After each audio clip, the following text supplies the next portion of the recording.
창세기 15장 1절에서 7절까지 하나님의 말씀을 제가 다 봉독해 드리겠습니다. 이후에 여호와의 말씀이 환상 중에 아브라함에게 임하여 이르시되 아브라함아 두려워하지 말라. 나는 내 방패요 너의 지극히 큰 상급이니라. 아브라함이 이르되 주 여호와여 무엇을 내게 주시려 하나이까? 나는 자식이 없사오니 나의 상속자는 이 다메섹 사람 엘리에셀이니이다. 아브라함이 또 이르되 주께서 내게 씨를 주지 아니하셨으니 내 집에서 길린 자가 내 상속자가 될 것이니이다. 여호와의 말씀이 그에게 임하여 이르시되 그 사람이 내 상속자가 아니라 내 몸에서 날 자가 내 상속자가 되리라 하시고 그를 이끌고 밖으로 나가 이르시되 하늘을 우러러 뭇 별을 셀 수 있나 보라. 또 그에게 이르시되 내 자손이 이와 같으리라. 아브라함이 여호와를 믿으니 여호와께서 이를 그의 의로 여기시고 또 그에게 이르시되 나는 이 땅을 내게 주어 소유를 삼게 하려고 너를 갈대아인의 우르에서 이끌어낸 여호와이니라. 아멘. 따라하시죠. 두려워하지 말라. 오늘 이 제목으로 말씀 나눌 때 주께서 은혜 주실 줄로 믿습니다. 요즘에 연령대별로 부러워하는 대상이 달라지고 있는데요. 10대는 공부 잘하는 친구들이 여전히 부러운 건 그대로 놔두고 20대는 애인 많은 친구가 부러웠는데 요즘은 주식 많은 친구가 부럽답니다. 30대는 좋은 직장에 다니고 있는 친구가 부러웠는데 요즘은 아파트 사놓은 친구가 부럽답니다. 30대가 아파트를 많이 샀어요. 40대는 직장에서 승진하는 친구가 부러웠는데 요즘에는 코인이나 주식해서 돈 벌어가지고 이제 직장 퇴사하는 친구가 부럽답니다.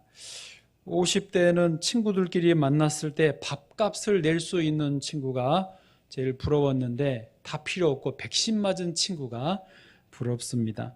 전 아직도 못 맞았어요. 60대 친구가 등산 가자 하고 전화하는 친구가 부러웠는데 이제는 거꾸로 등산 가자 전화하면 나 출근하거든 하는 친구가 부럽습니다. 70대 다 필요 없고 이제 아픈 데 없이 그냥 몸 안 아프면 살겠다 하는 게 제일 부럽다고 합니다. 저 느낌인지 모르지만 요즘은 마치 전쟁 난리통 같습니다. 코로나 팬데믹도 이제 다시 4차 유행이 되면서 난리가 아니고 꼭 코로나가 아니어도 코인이니 주식이니 아파트니 또 게다가 이제 선거철이 다가오면서 세상이 상당히 지금 복잡해진 것이 사실입니다.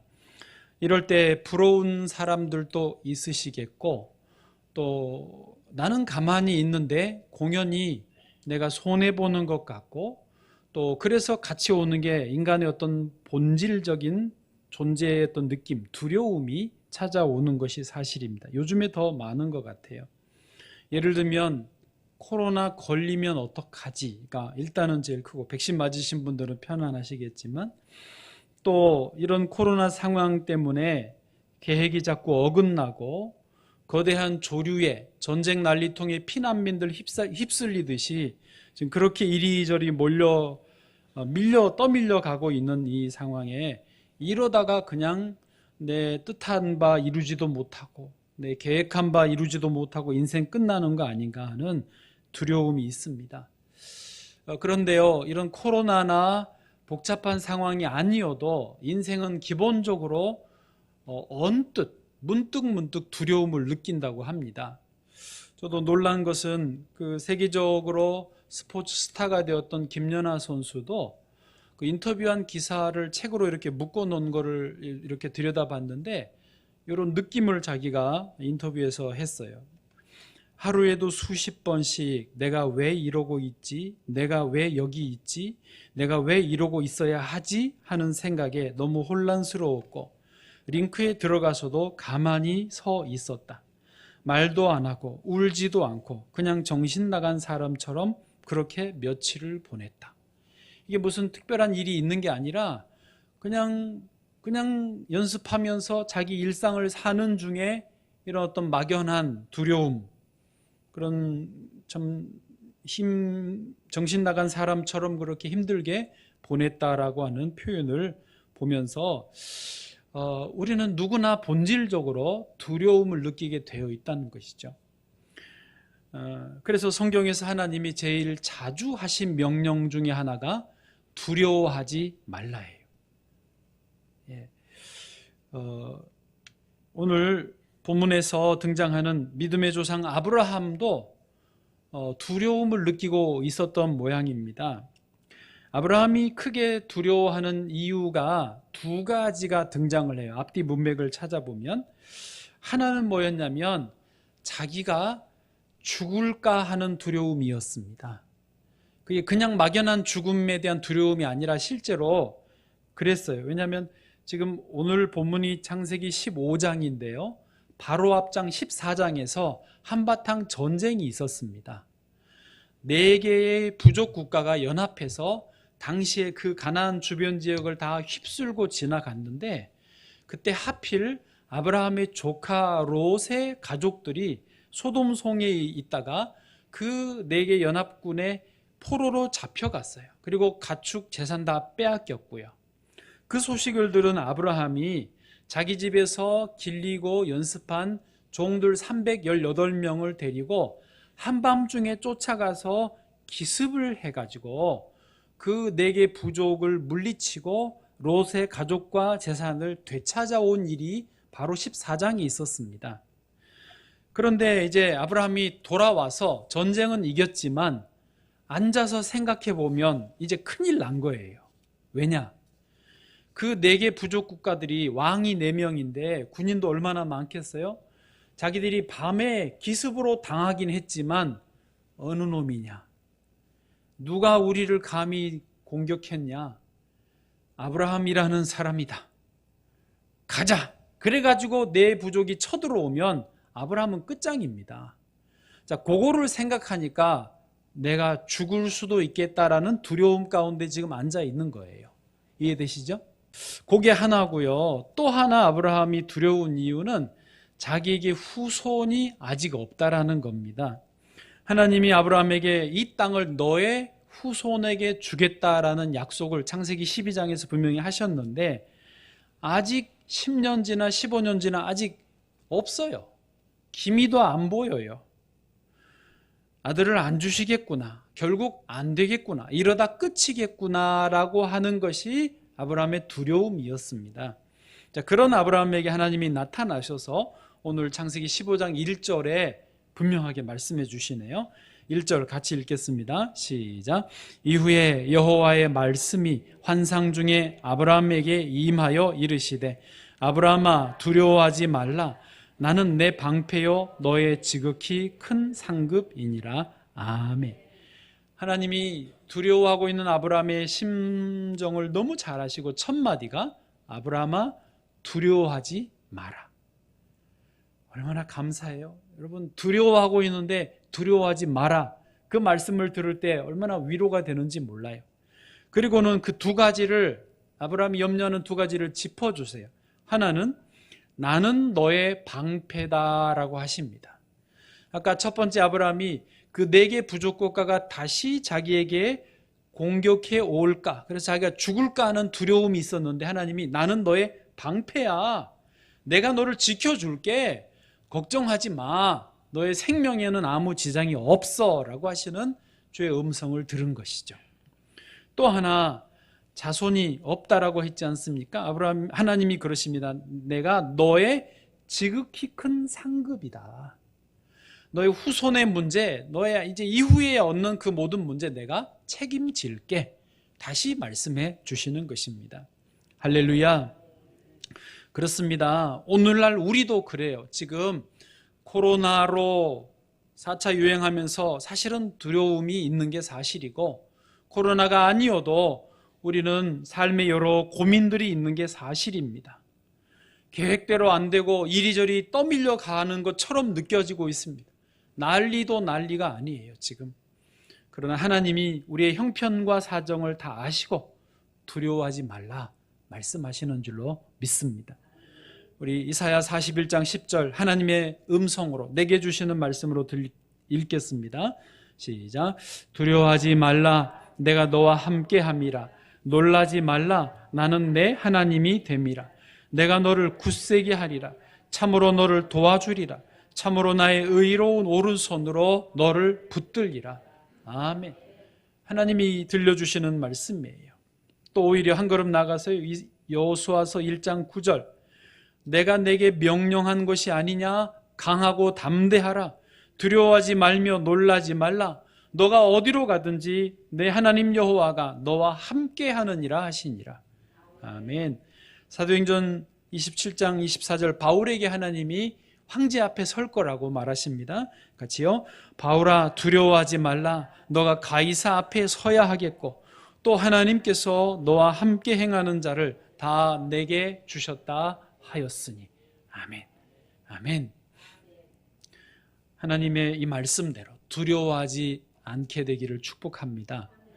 자, 하나님은요, 그런데 언제나 그러시듯이 근거가 있어요. 낙천주의자는 걱정하지 마, 잘 될 거야 하는데 근거는 없어. 그냥 잘 될 거야 라고 하는 그냥 자기의 그 경향을 말할 뿐이에요. 그러나 하나님은 그냥 낙천주의자가 아닙니다. 잘 될 거야 하시면서 왜 잘 되는지를 말씀하세요. 내가 너 구원해줬다라고 하시면서 어떻게 구원했는지를 근거를 해주시거든요. 오늘 두려워하지 말라 하시면서도 근거가 분명히 나옵니다. 자, 세 가지입니다. 첫 번째, 하나님이 어떤 분이신지를 알면 두려워하지 않게 된다라는 거예요. 이해되십니까? 쉽게 말해서 하나님이 어떤 분이신지 알면 알수록 두려움이 멀어지고요. 하나님이 어떤 분이신지 잘 모르면 모를수록 두려움이 나를 주장하는 거예요. 자, 오늘 본문에서 하나님이 나는을 강조하세요. 아까 읽으셨던 1절에서 아브라함아 두려워하지 말라라고 하시면서 근거를 바로 이어오시면서 나는 너의 방패다, 너의 지극히 큰 상급이다라고 했잖아요. 내가 너의 방패가 되어줄게, 두려워하지 말라. 근거를 이렇게 말하세요. 하나님이 당신을, 자기 자신을 계시하시는 거거든요. 근데 처음에 아브라함이 이 하나님의 1절 말씀을 그대로 못 받아들여요. 2절에 보니까 아브라함 자기도 나는요 하면서 자기도 나는 1인칭을 써요. 2절에 보니까 나는 자식이 없사오니 나의 상속자는 이 다메섹 사람 엘리에셀이니이다. 하나님하고 지금 맞짱을 한번 뜬 거예요. 이해되시죠? 겁도 없이. 예. 그래서 하나님이 한 번 더 나는을 해주셨어요. 7절에 가니까 또 그에게 이르시되 나는 너가 잘 모르는 모양인데 나는 말이야 이 땅을 너에게 소유로 삼게 하려고 너를 갈대아 우르에서 이끌어낸 여호와야. 내가 여호와야 라고 하나님이 한 번 다시 말씀해 주셨습니다. 그러니까 아브라함은 잘 보십시오. 나는을 쓸 때 1인칭을 쓸 때 자기의 힘든 것을 하소연하려고 나는을 썼는데 하나님은 전능하신 하나님, 사랑의 하나님, 그 아브라함에게, 힘든 아브라함에게 은혜와 복을 부어주시려고 하는 그런 하나님으로서 나는을 쓰신 거예요. 차원이 달라요. 예. 여러분, 하나님은 우리를 보호하시고 도와주시는 분인 줄로 믿으시기를 바랍니다. 제가 이렇게 사람들을 대화해 보면 안 믿는 분들도 막연하지만 하나님이라는 분이, 저 신이 존재한다, 신이 있다라는 것까지는요 대충 믿는 것 같아요.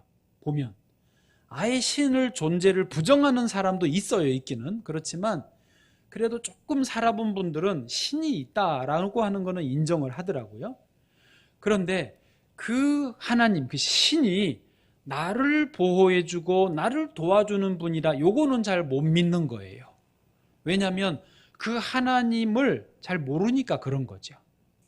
그런데 이렇게 교회를 다니고 성경을 읽어보고 설교를 들으시면서 그 막연하게 있는 하나님이 어떤 분인지 알면 알수록 그 하나님이 나의 방패가 되시고 나의 큰 상급이 되시는구나, 내가 두려워할 필요가 없구나, 이거를 알게 되는 거예요. 흑곰이라고 하는 그 곰 중에 이제 그 흑곰이 있는데, 곰들은 동면을 하잖아요. 겨울에 깊은 잠을 잡니다. 그런데 흑곰의 특징 중에 하나가 만약에 자기 새끼에게 위험한 상황이 생기면 본능적으로 깬대요. 그래서 새끼를 지키고 보호할 수 있다라는 거예요. 마찬가지로 우리 하나님 아버지는요, 자녀된 우리를 지켜주시는 거예요. 보호하시는 거예요. 하나님이 우리의 백이 되시는 거예요. 성경에서 그것을 분명하게 표현해 줍니다. 시편 121편 5절 6절만 제가 읽어드립니다. 여호와는 너를 지키시는 이시라. 여호와께서 내 오른쪽에서 내 그늘이 되시나니 낮에 해가 너를 상하게 하지 아니하며 밤의 달도 너를 해치지 아니하리로다. 아멘.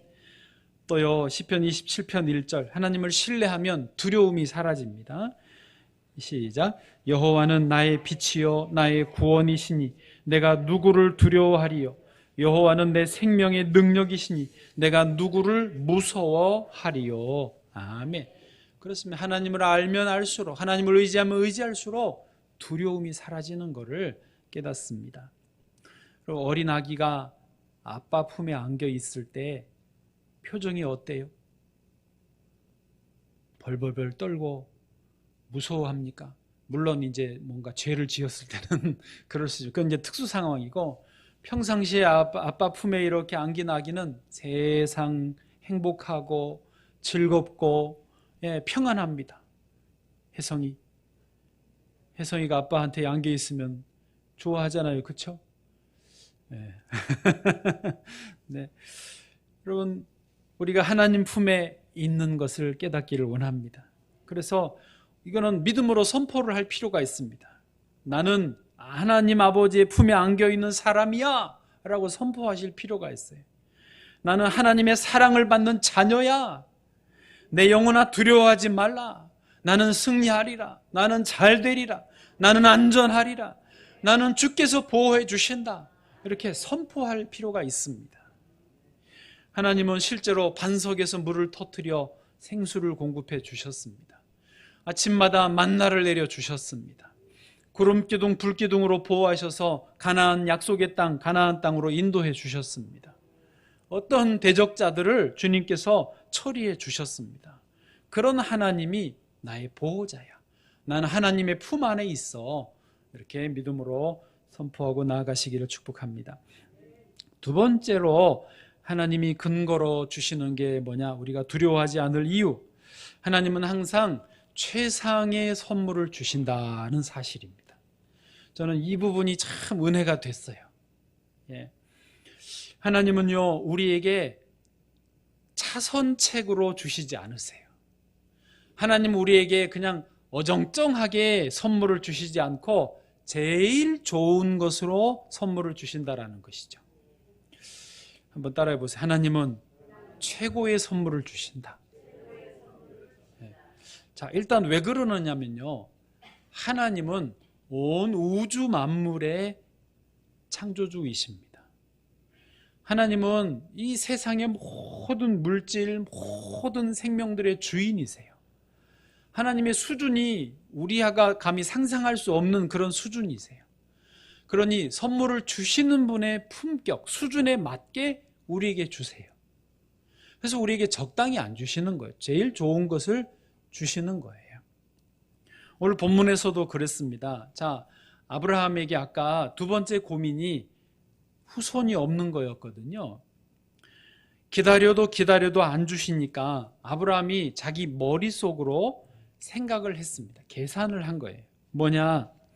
아들을 안 주신다면 하는 수 없이 차선책으로 집에 있는 종들 중에서 제일 똑똑한 놈, 제일 인물이 괜찮고 또 충성스러운 그런 종 하나를 골라서, 그게 이제 엘리에셀이라는 종인데, 그를 양자로 삼고 내 상속자가 되게 하겠다라고 하는 게 아브라함의 인간적인 계산이었어요.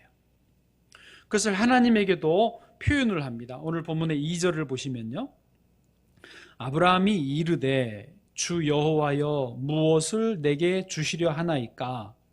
나는 자식이 없사오니, 하나님 안 주셨다 이거죠. 나의 상속자는 이 다메섹 사람 엘리에셀이니이다. 지금 분위기가요 별로 안 좋아요. 아브라함이 입술이 이렇게 나왔어요. 지금 불평이 가득해가지고 하나님 앞에 따지는 거예요. 안 주셨잖아요. 그래서 내 상속자는 이 종 엘리에셀입니다 라고 말하는 거예요. 그런데 3절에 보니까 아브라함이 간이 지금 배 밖으로 나왔어요. 아브라함이 또 이르되, 하나님 앞에서 했던 말을 또 하는 거예요. 주께서 내게 씨를 주지 아니하셨으니 내 집에서 길린 자가 내 상속자가 될 것입니다. 참, 죽으려면 뭔 짓을 못해요? 아브라함이 지금 감히 하나님 앞에 이렇게 하는 거예요. 어쨌든 두 번이나 반복하면서 자기가 생각한 차선책을 하나님께 말하지요. 그러나 다시 말하지만 하나님은 차선책이 없어요. 항상 최상이죠. 4절의 말씀입니다. 여호와의 말씀이 그에게, 아브라함에게 임하여 이르시되, 그 사람이, 그 종 엘리에셀이 너의 상속자가 아니야. 될 수 없어. 그리고 대신에 너의 몸에서 날 자가, 아직은 안 났지만 너의 몸에서 날 자가 너의 뭐가 돼? 상속자가 되리라. 아까 2절 3절 아브라함이 두 번이나 상속자 했는데 하나님도 상속자를 받아주시면서 너의 몸에서 날 자가 너의 상속자가 될 거야 라고 확인을 해주세요. 아브라함도 그러면 땡큐죠. 그게 최상인데 안 되니까 차선을 택했던 거 아닙니까? 근데 하나님이 다시 확인하시는 거예요. 너 몸에서 난다. 그리고 아예 확인을 해주세요. 그 다음 5절입니다. 그를 이끌고, 아브라함을 이끌고 밖으로 나가. 지금 텐트 안에 계셨던 모양이죠. 같이 텐트 밖으로. 아브라함 좀 나와볼래? 이리 나와봐. 그래서 밖에서 이르시되 하늘을 우러러 뭇 별을 셀 수 있나 보라. 밤에 여러분 그 별이 얼마나 많아요. 우리 도시에 사니까 별이 안 보이죠. 어마어마하게 많습니다. 총총총총총총총총 셀 수 없는 별들이 총을 쏩니다. 그런 별들을 셀 수 있나 보라. 못 세죠. 또 그에게 이르시되, 아브라함에게 이르시되 너의 자손이 이와 같으리라. 와, 하나님이요 절대 그런 거를 적당히 안 하세요. 확실하게 약속하시고 확실하게 복을 주시는 거예요. 그렇습니다. 하나님은요 우리에게 소원을 주셨다면, 꿈을 주셨다면, 비전을 주셨다면 그게 상황 때문에 혹은 나의 한계 때문에 뭐 어떤 여러 가지 복잡한 일들 때문에 어려우니까 요걸로 대신해라, 그러시지 않습니다. 하나님은 그것을 반드시 이루시는 분이십니다. 아멘. 제가요 지금도 아쉬운 게, 생각하면 참 씁쓸한 게 하나 있습니다. 처음 이제 부목사가 되고 그 교회에서 이제 부목사로 총 어쨌든 5년을 있었던 교회가 미아리에 있는 송천중앙교회인데요. 지금 이름이 바뀌었고 예전에 이순직 목사님이 있었던 교회입니다. 그때 청년이었는데 교회 역사가 40년이 됐고 그 지역에서 중심되는 교회인데 안타깝게도 제가 가서 보니까 선교사님을 한 번도 파송한 일이 없고 한 500~600명 모이는 교회인데 선교사님을 후원하지도 않고 얼마도 후원도 안 하고 청년들이나 중고등학생들이 선교팀으로 나간 일도 없어요. 40년 동안. 그냥 40년 동안 마르고 닳도록 그 안에 계신 거예요. 계속 미아리가 뭐가 좋은지. 그래서 제가 담임 목사님께 보고하고 장로님들을 설득해서 2년 만에 일본으로 단기 선교를 가게 됐어요. 준비를 하게 됐습니다. 때마침 제가 읽은 책 중에 하나가 동경에서 그 신주쿠 거리에 동경중앙교회를 개척하셔가지고 교인들이 1,500명, 2,000명까지 모이는 큰 부흥한 교회가 있어요. 동경중앙교회, 이강헌 목사님이라고. 거기를 가보고 싶은 거예요. 마침 그 책을 읽고 너무 감동이 되더라고요. 이 목사님이 처음에 일본 선교사로 가가지고 많이 기도했는데 일본에는요 우상 천국이고 귀신들이 얼마나 많은지요. 우상만 600만인가 뭐 그렇다면서요. 거기서 영적인 대결을 계속하는데 예수님이 제일 세잖아요. 기적이 나타나는 거예요. 계속 기적이 나타나면서 한국인들만 아니라 일본인들도 예수님 앞으로 자꾸 나온 거예요. 그래서 그 교회가 부흥했거든요. 거기를 가보고 싶은 거예요. 단기 선교팀 이끌고. 그런데 한계가 있는 거예요. 40년 만에 겨우 단기 선교팀이 이제 처음 가니까 뭐 후원도 없고 억지로 가는데 이게 동경까지 가는데 비용이 너무 많이 들고 동경의 체류비가 너무 많이 엄청 물가가 비싸더라고요. 그래서 고민을 하고 있는데 그 교회 장로님 딸이 저기 있던 그 미아리 장로님 딸이 마침 고베에 있는 고베시의 선교사님을 후원하고 있다라는 거예요.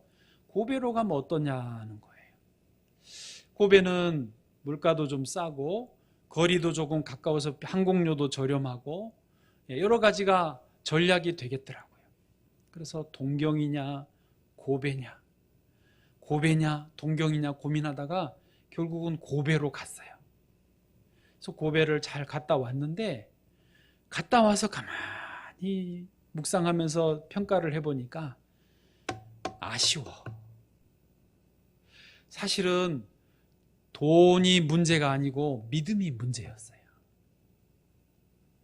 감동을 주시면 하나님 앞에서 성령 감동으로 가버렸어야 되는데 앉아가지고 사람의 생각으로 차선책을 찾은 게 그게 너무 아쉬웠던 거예요. 물론 뭐 나쁘지는 않았어요. 선교가 최초의 선교였으니까. 그렇지만 저 개인적으로는 너무 아쉬운 거예요. 제가 그래서 그 다음부터는요, 이거를 이제 교훈 삼아서, 반면교사 삼아서 그런 비슷한 선택의 상황이면 믿음으로 결정하는 거죠. 돈 따지면 물론 계산도 해봐야 되지만 돈이 문제가 아니라 믿음인 거예요. 사람이 계산해서 하는 거하고 하나님이 하시는 거하고는 분명히 달라요. 계산해서 우리 적당히 하는 것도 좋다니까 나쁘진 않아요. 그러나 온전히 믿음으로 할 때의 그 감동과 은혜와 감격은요, 비교할 수가 없는 거예요. 자, 그 다음에 어떤 교회 사역지 정할 때 믿음으로 가버렸어요. 선교지 갈 때 뭐 계산 안 해요. 하나님이 감동 주시면 가버리는 거예요. 정말입니다. 제가 여기 사당동에 와서 지금 목회하는 것도 저에게는 최상이에요. 하나님이 보내셔서 계산 안 하고 와버리는 거죠. 앞으로도 계속 그럴 거고 그래야 하나님이 역사하시는 거예요. 여러분, 하나님은요, 우리가 믿음으로 순종하기를 원하십니다. 하나님은 복을 주시는데 세계 모든 민족 위에 뛰어나게 하신다고 합니다. 성경 어디에도 내가 너를 골목대장 되게 해줄게, 내가 너를 이 동작구에서 제일 잘 나가게 해줄게, 그러신 적이 없어요. 하나님은 그게 수준에 안 맞으세요. 하나님의 최소 단위는 세계 최고예요. 아멘. 여러분, 우리가 누구를 믿어요? 하나님을 믿는다고요. 내 수준에는 동작구에서 최고면 대단한 거예요. 내 수준에는 우리 또래들 중에 잘하면, 대한민국에서 제일 잘 나가면 괜찮은 것 같아요. 아니요. 하나님은요, 최소 단위가 세계예요. 전에도 말했지만 저희 아이들에게 그 말 했어요. 너희들의 경쟁자는 학교 친구들이 아니야. 너희들의 경쟁자는 세계의 친구들이야. 세계. 그게 성경적이니까 그렇게 말을 해준 거예요. 여러분, 우리의 시야가 더 넓어지시기를 축복합니다. 아멘. 사과가 5개 있으면 어떤 사과부터 먹어야 제일 좋죠? 제일 싱싱한 거, 제일 맛있어 보이는 거를 먹어야 제일 좋은 방법이죠.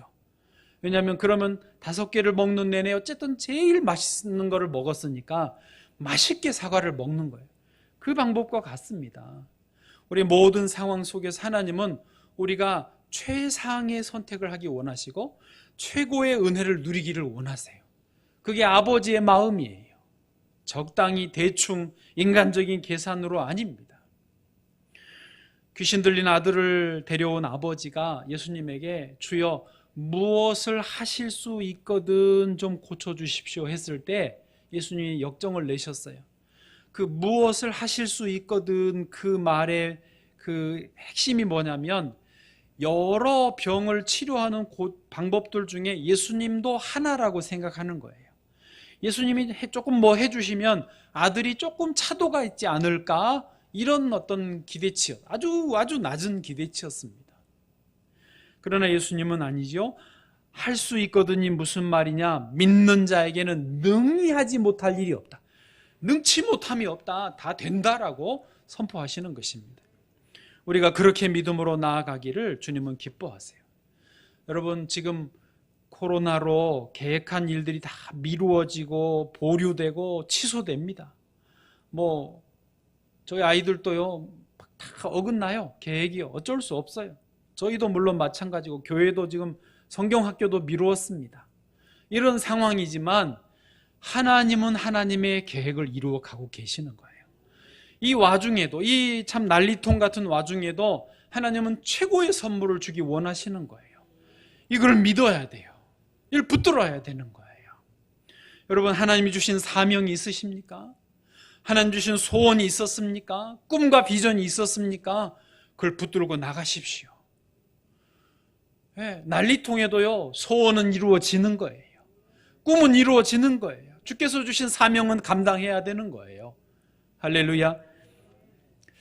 마지막으로 세 번째, 하나님의 약속을 그래서 믿어야 됩니다.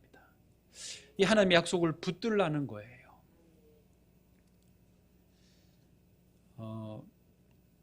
여러분, 참 코로나를 겪으면서 우리가 더 배운 게 있는데 우리가 믿을 게 없어요.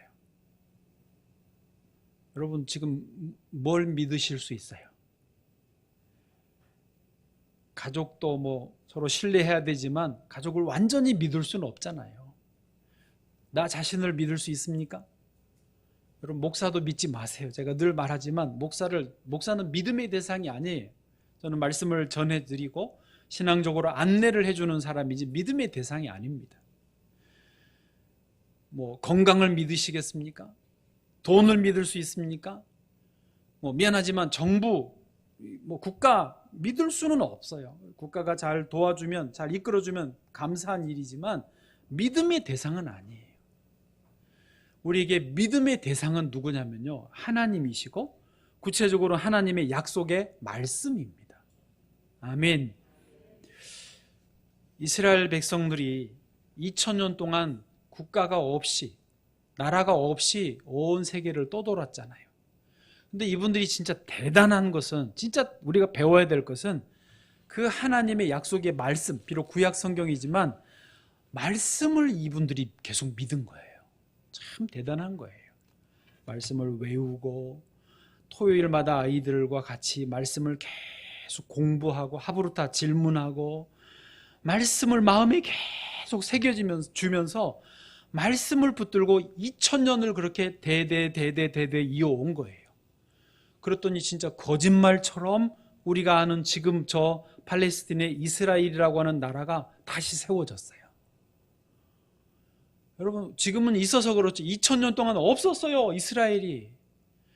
유대인들 전 세계에 흩어져서 박해받고 빼앗기고 또 쫓겨 도망다니고 살았어요. 그런데도 말씀을 붙들었더니 2000년 만에 나라가 다시 세워진 거예요. 사람은 변하고 사람은 잊어버려도 사람은 믿을 수 없어도 말씀은 그대로 이루어지는 거예요. 이게 유대인들이 우리에게 증명으로 지금 보여주는 거잖아요. 그러면 우리가 붙들어야 될 게 뭐냐? 말씀이에요. 오늘 본문에서 아브라함이 그랬어요. 오늘 본문 5절에 보니까 아까 보신 대로 하나님이 야, 좀 나와봐 하고 하늘 별을 보여주시면서 너 자손이 이렇게 많을 거야 라고 하셨다고 그랬잖아요. 그 다음 6절에 보니까 아브라함이 여호와를 믿으니예요. 뭘 정확히 믿었냐면 여호와를 믿었고 여호와께서 지금 자기에게 약속하신 그 언약을 믿은 거예요. 당장 아무것도 없는데, 씨도 없는데 믿었어요. 그랬더니 여호와께서 이를 그의 의로 여기셨다라고 하시죠. 여러분, 창세기에서 4명의 족장이 나오는데 아브라함, 이삭, 야곱, 요셉이죠. 이 족장들은요, 이제 믿음으로 사는 그 오리지널 모범을 보여주는 분들, 샘플이에요. 이 네 분이. 그 중에서도 아브라함은요, 완전 오리지널 샘플이에요. 왜냐하면 그나마 이삭이나 야곱이나 요셉은 그 약속이 성취되는 것을 자기 눈으로 어느 정도는 봤어요. 부분적으로는 성취된 걸 봤는데 아브라함은요, 아무것도 못 봤어요. 약속은 아브라함에게 제일 많이 하셨어요. 4번, 5번을 약속하셨어요. 언약도 할래, 이제 여기 15장에 횃불이 지나가는 언약의 행위도 다 있으셨어요. 그런데 이게 성취되는 거는요, 아브라함은 전혀 못 봤어요. 딱 하나, 100살 때 이삭 태어난 거, 그거 하나만 봤어요. 하늘의 별이 많기는 많은데 내 후손이 이럴 것이다? 본 적이 없어요. 이 가나안 땅을 다 우리 후손들이 차지하고 살 것이다? 본 적이 없어요. 기미도 없었어요. 겨우 기미 하나 이삭이에요. 그런데 놀라운 것은 아브라함이 그것을 그대로 믿고 믿었더니 하나님이 그걸 의로 여겨주셨고, 놀라운 것은 그 믿음 그대로 아브라함의 후손들이 다 그 복을 누린 거예요. 여러분, 저는 이제 이렇게 그런 게 보이는데요, 할머니가, 어머니가, 혹은 할아버지가, 아버지가 당대에는 아무것도 못 누리셨고 아무것도 직접 못 봤어도 믿음으로 사시고 기도하고 돌아가셨는데, 진짜 그 자녀가 혹은 손자 손녀가 세계적인 인물이 되는 경우들을 저는 이제 보고 있습니다. 그게 이제 보여요. 하나님의 약속은요, 정확하시거든요. 틀림이 없으시거든요. 여러분, 우리가 이 혼란한 이때일수록 하나님의 약속을 붙들기를 축복합니다. 한 분만 소개해 드립니다. 그 중국의 연변과학기술대학교 교수로 있으셨던 정진호 교수님이 이제 평양의 과학기술대학도 설립하고자 설립 3인 위원회를 만들고 자기가 그 중에 한 명이 됐어요.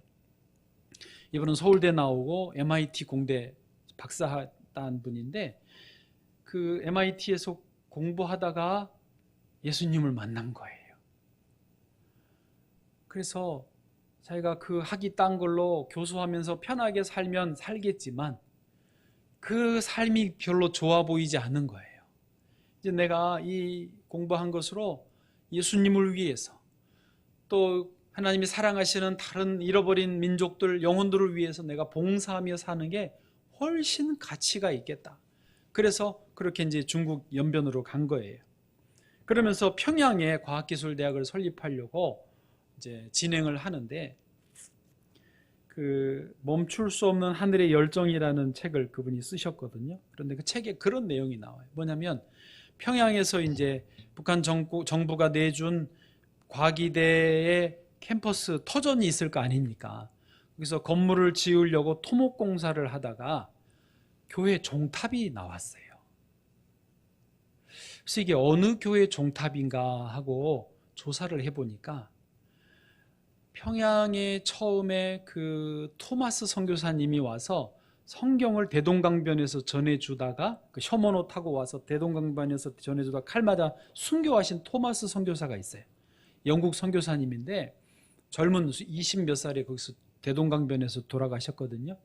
근데 그 종탑이 뭐냐면 그 토마스 선교사님을 기념하는 교회의 교회 종탑이었어요. 이해되십니까?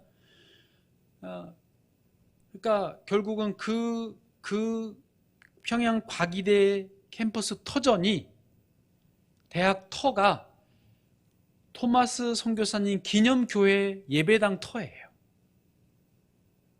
여러분 한번 조금 상상력을 발휘해서 그 교회를 다니던 평양 그 토마스 선교사님 기념교회를 다니던 성도들이 얼마나 많이 기도했겠어요. 하나님이 나라에 순교하신 토마스 선교사님의 정신이, 그 순교의 피가 계속 이어지게 해 주십시오. 그런데 그 자리에 이제 한국에서, 외국에서 사람들이 들어와서 평양과학기술대학을 세우고 인재들을 길러내는 거예요. 그분들은 전부 선교사들이에요. 북한 정부도 다 알아요. 그렇지만 직접 예수를 전하지만 말아라. 이제 암묵적으로 그게 서로 동의가 되는 거죠. 그리고는 선교를 이제 비공식적으로 이렇게 가르치는 교수법을 통해서 또 구제를 통해서 하게 하는 거죠. 정진호 교수님이 그 종탑을 발견하고 전율이 흘렀다고 합니다.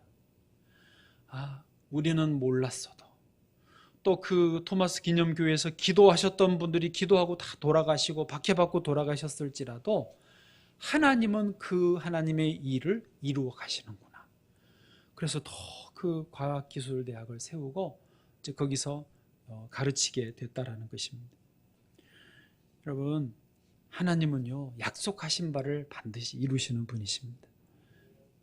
이전에도 그러셨고 지금도 그러시고 영원히 이루시는 분이십니다. 다시 말하지만 우리가 붙들어야 되는 것은 하나님의 약속입니다. 우리가 다 이때 승리하시기를 주의 이름으로 축복합니다.